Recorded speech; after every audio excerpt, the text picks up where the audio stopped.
¿Sabías que hay una fiesta en el calendario cristiano que celebra algo que ocurrió incluso antes del nacimiento de la Virgen María? Sí, antes de que ella respirara por primera vez, ya había algo extraordinario en su historia. Hoy vamos a descubrir la solemnidad de la Inmaculada Concepción, una de las celebraciones más importantes para millones de personas en el mundo, y te aseguro que cuando termines este vídeo, la verás con nuevos ojos. Imagina este escenario: Dios prepara a alguien de forma única para cumplir una misión gigantesca. Como si en una película épica, el héroe fuera elegido antes de nacer y equipado con todo lo necesario para cumplir su destino. Eso es exactamente lo que celebramos en esta fiesta. La solemnidad de la Inmaculada Concepción no habla del nacimiento de Jesús, aunque muchos lo confunden, sino del momento en que María fue concebida en el vientre de su madre, Santa Ana, completamente libre de pecado original. Es decir, desde el primer instante de su existencia, María fue preservada de toda mancha de pecado para convertirse en un lugar puro y perfecto donde el Hijo de Dios habitaría. Pero espera, ¿por qué era tan importante que María fuera inmaculada? Aquí está la clave. Para que el plan de la redención fuera perfecto, el Salvador debía nacer de una madre totalmente pura. Dios, en su sabiduría, anticipó la obra de Cristo en la cruz y aplicó esa gracia a María en el primer segundo de su vida. Esto es lo que se llama redención preventiva, un concepto que suena complejo pero que en realidad es bellísimo. Dios actúa fuera del tiempo y salva a María antes de que pudiera siquiera necesitar ser salvada. La Iglesia proclamó oficialmente este dogma en 1854, cuando el Papa Pío IX lo definió de forma solemne. Pero ojo, esto no fue una invención de esa época. Desde los primeros siglos, los cristianos ya comprendían esta verdad. Los padres de la Iglesia llamaban a María la nueva Eva, la mujer que con su sí, traería la salvación, en contraste con la primera Eva que trajo la caída. Esta historia no es un simple dato teológico. Es un recordatorio de que Dios prepara cuidadosamente el camino de la salvación. Que nada es improvisado en su plan. Que María no es un personaje secundario, sino parte esencial de la historia de la humanidad. Ahora, piensa en lo que esto significó para María. Ella no sabía que era inmaculada. No andaba por Nazaret diciendo, soy diferente. Ella vivía su vida con humildad, sin presumir de un privilegio que ni siquiera comprendía del todo. Y es justamente esa humildad la que hace que su historia sea tan fascinante. Cuando el ángel Gabriel la visita y le anuncia que será la Madre de Dios, ella no responde con orgullo sino con una pregunta sincera. ¿Cómo será esto? Y al final dice su famoso, hágase en mí, según tu palabra. Aquí está el poder de esta solemnidad. No es solo que María fue preservada del pecado, sino que ella eligió colaborar con Dios. Su libertad fue real.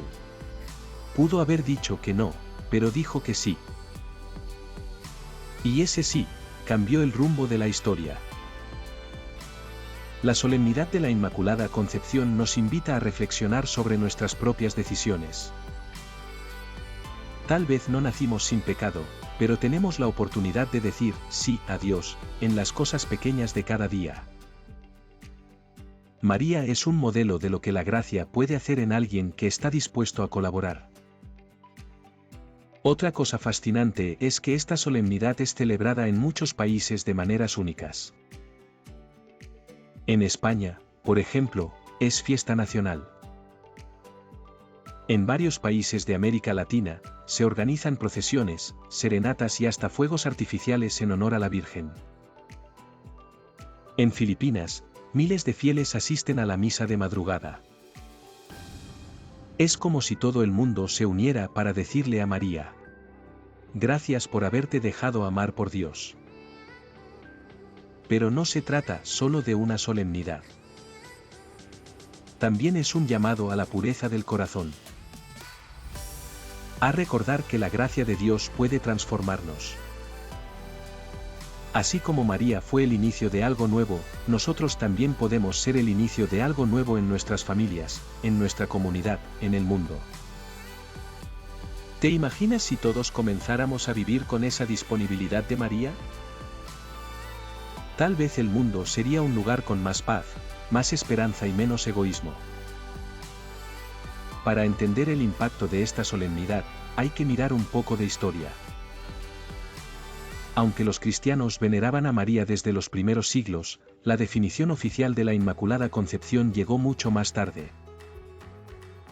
El 8 de diciembre de 1854, el Papa Pío IX proclamó el dogma, diciendo claramente que María, desde el primer instante de su concepción, fue preservada del pecado original por los méritos de Jesucristo. Fue un momento histórico. Imagina la emoción de millones de fieles al escuchar que la Iglesia confirmaba lo que ellos ya comprendían en su devoción. Que María era realmente, toda pura. 4 años después, en 1858, ocurrió algo que muchos interpretan como una confirmación celestial. En Lourdes, Francia, la Virgen se apareció a una joven campesina llamada Bernardita, y le dijo: «Yo soy la Inmaculada Concepción». Para los creyentes, fue un signo de que el cielo mismo respaldaba esta verdad. Y hasta el día de hoy, Lourdes es uno de los centros de peregrinación más visitados del mundo. Pero, ¿qué tiene que ver todo esto contigo hoy? Mucho más de lo que crees. Esta solemnidad no es una pieza de museo. Es un recordatorio vivo de que el plan de Dios sigue en marcha. María es la prueba de que el mal no tiene la última palabra. Su vida es un anuncio de esperanza. Si Dios pudo preparar a alguien tan perfecta para traer al Salvador, también puede preparar tu corazón para algo grande. La Inmaculada Concepción no es solo un dogma, es una invitación. Nos llama a mirar a María no como alguien lejana, sino como madre, amiga y guía. Nos inspira a buscar la santidad en medio de la vida diaria, en los estudios, en el trabajo, en las relaciones. A decirle sí a Dios, en lo pequeño, para que Él haga algo grande. Así que la próxima vez que veas una imagen de la Virgen Inmaculada, recuerda que su historia es también un espejo. Ella te está mostrando lo que Dios puede hacer cuando encuentra un corazón dispuesto. Tal vez no seas inmaculado, pero hoy puedes comenzar algo nuevo. Y quién sabe, tú, sí, puede cambiar mucho más de lo que imaginas. Si te gustó este contenido, no olvides suscribirte, darle like y compartirlo con alguien que también quiera entender su fe con más profundidad. Nos vemos en el próximo vídeo.